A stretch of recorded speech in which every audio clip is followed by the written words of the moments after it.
مہربان قاسمی صاحب سے ہم التماس کرتے ہیں کہ برائے مہربانی دائز کے قریب تشریف لے آئیں، اور اپنے ذمہ داران سے، سرپرستان سے بھی گزارش کرتے ہیں کہ تشریف لائیں اور اپنے مہمان کو اعزاز سے سرفراز فرمائیں۔ اپنی تنظیم کے سرپرست اعلیٰ جناب جے پی سویتا صاحب سے ہم گزارش کرتے ہیں کہ تشریف لا کر اپنے مہمان کو اعزاز سے نوازیں۔ اور ان کو جو اعزازی سند دی جا رہی ہے، اردو زبان کی گنگا جمنی تہذیب، اردو غزل اور اردو زبان کی ہمگیر نے اسے بلا شبہ دنیا بھر کی مقبول اور پسندیدہ زبان بنا دیا ہے۔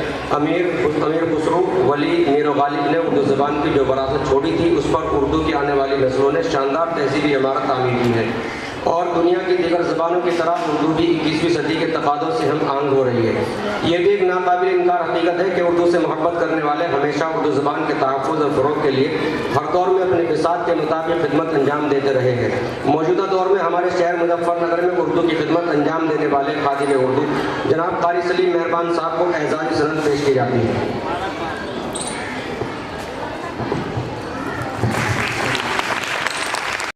بہت اچھے ہو گیا ٹھیک۔